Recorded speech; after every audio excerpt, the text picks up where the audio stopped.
Today we're going to be working on a Phillips TV. Model number is 50pfl5601 /F7.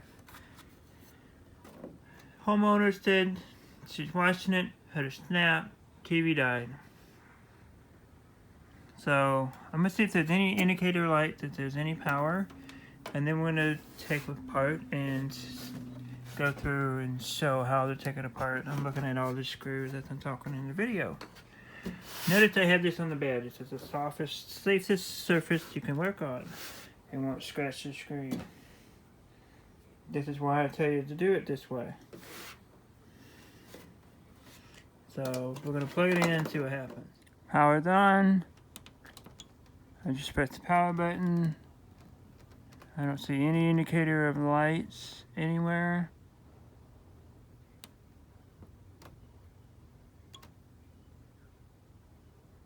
Nothing. Okay. Just take it apart. So we're going to start by going through the screws. I see there's a feet here. I don't necessarily know if you have to take the feet off. We'll get to that. But there's these screws here. And you'll see these here. There's nothing in that hole, thank goodness. There's a screw here, screw, screw, this screw, that screw, this screw, this screw, this one, and that one. So we're going to take this section here, and I'm assuming everybody knows how to use a screwdriver. This is just a screwdriver, okay? Left loosens the screw. Right tightens the screw. I'm going to remove all these screws.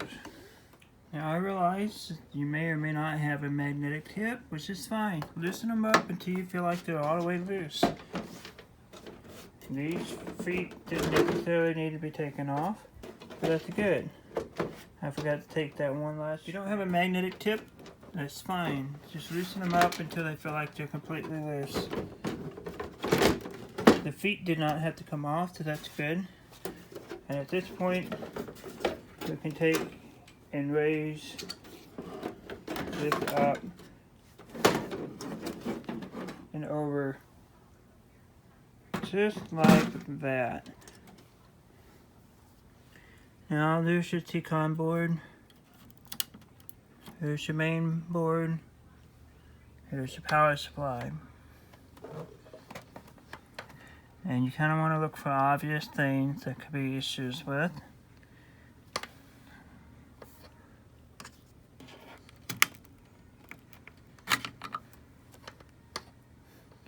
I don't see any fuses. Actually, this is the fuse right here, 2.5 amp. So that's not a glass fuse. This is great. Let's see the diodes. The capacitors all look nice. I realize this is probably an LED TV, which is wonderful. Just love those. They always die. So if she heard a snap, probably means that something in the backlight circuit went. I'm gonna look underneath the circuit board, see if there's anything shorted. To do that, you just press this, you remove it. This here, you just pull straight up. This has a little clip. Press on it. Maybe. These are always the ones that give you trouble. You just pull it straight up. There. So 1, 2, 3, 4, 5 screws. 1, 2, 3, 4, 5 screws. I'm going to remove those, and we're going to see if there's anything popped underneath. Now it might be handy to have a crappy voltmeter like this. I got it from Walmart. It's just for reference. You see this little omega sign? That means ohms. You want to put it at the lowest resistance, 200. I'm going to be doing what they call a continuity check. Continuity check means when you put the meter leads together, you have a short, you should read 0 ohms. So when I measure across this fuse, it should have 0 ohms. When I measure across these diodes, I should not have 0 ohms.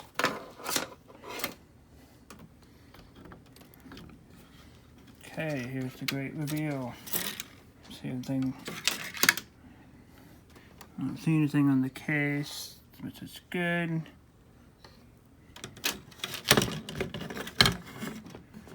Kind of give this a glance over, see if there's anything that just like sticks out like a big black spot.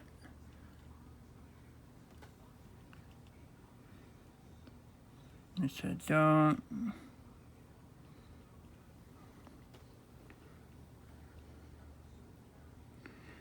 Which is leading me more and more to believe that this is going to be a backlight issue. However, I'm not sure why there wouldn't be any power whatsoever. So let's measure the fuse. This is the fuse right here. You see it says F602.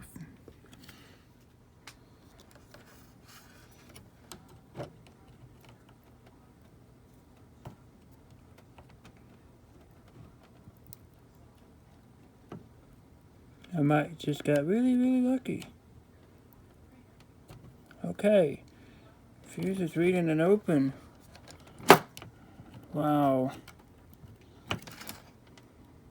Yep, fuse is reading and open, unless I'm just not seeing this change.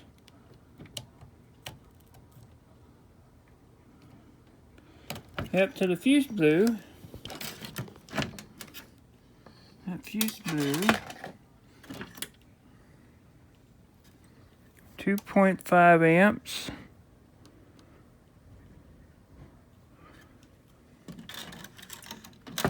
Alrighty then. Let's change the fuse out, see what happens. So I put a solder bridge across the fuse for now. Got the fuse ordered, put solder bridge across it so I can see if there's anything that would cause this, if this powers up. Could have just been a power surge. This is rated at 2.5 amps. It's probably right at the edge of what this TV is at. And or it could be a LED that went bad. I do not recommend this. Putting a solder bridge on this. So I'm not going to tell you that. In this next clip, I'm going to demonstrate what happens when you bypass the fuse. When you put a solder bridge across the two leads of a blown fuse. Fuses are meant for circuit protection, for your protection. So you bypass that protection, you could potentially have a fire in your home. Never, ever bypass the fuse. Ever. Let's see what happens. Oh. You can see that diode shorted. I guarantee you these 4 diodes here is going to make the bridge circuit. Let's go to here. Let's check this diode. He's shorted. This diode shorted. This diode shorted. The little guys are okay.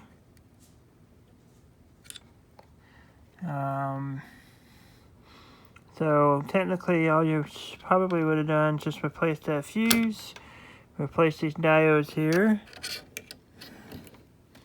If you don't know how to replace parts, the next suggestion for me to tell you is to replace the board. This is a 1N5406. You can replace that with ammonium 5408 and it'll be okay. I know that by memory.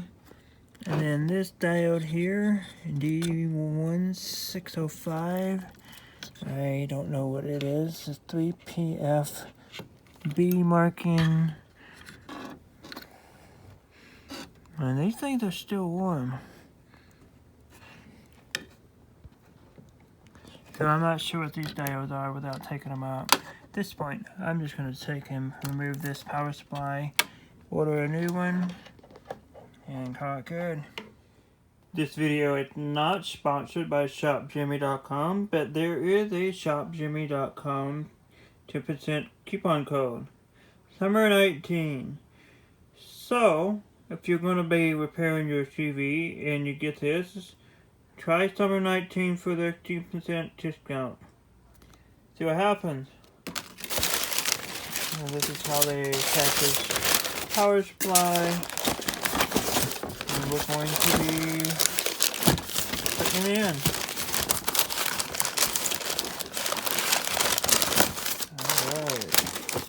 Alright, we're going to turn the power strip on. Last time I plugged it, I can actually feel the voltage arcing in the wire itself. Perhaps probably in the outlet. So, let's see what happens.